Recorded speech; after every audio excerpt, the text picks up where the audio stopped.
Member for North Coast. Thank you. Last week, the Minister of Health told this House that his staff discovered highly elevated lead levels in school drinking water in Prince Rupert through, quote, routine testing. Honourable Speaker, we now know that simply was not true. The sad fact is that the minister's staff discovered this serious issue as a result of a school classroom experiment in Kitimat.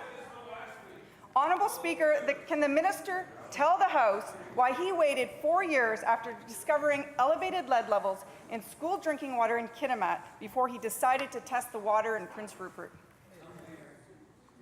Minister of Health. Thank you,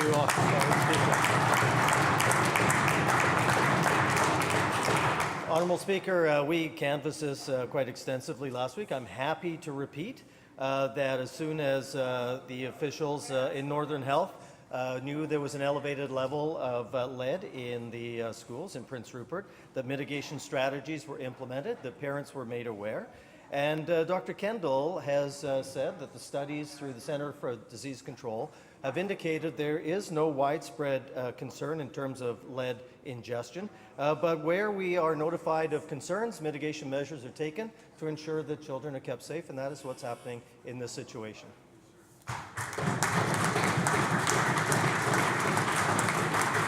Member for North Coast on a supplemental. Honourable Speaker, that answer is not good enough. When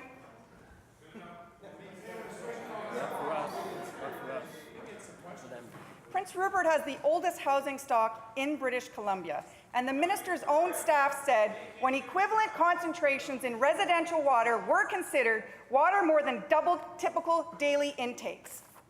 Honourable Speaker, I don't know what's more troubling.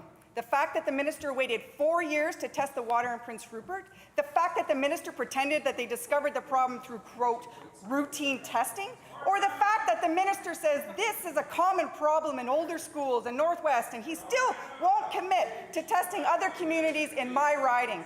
Honourable Speaker, can the minister tell the House why he just doesn't seem to care about the health of other Northwest communities and test the water for school children in Massett, in Skidegate, or Bella Coola?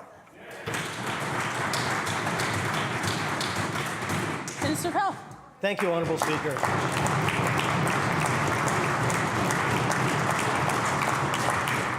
Honourable Speaker, we know that with older infrastructure, issues of leaching of metals into water is a concern, and that's why, Honourable Speaker, that is why we have a $12 billion infrastructure investment program on this side of the House, and if that member wanted new infrastructure in her city, she would actually support a growing economy in her city to enable that to happen.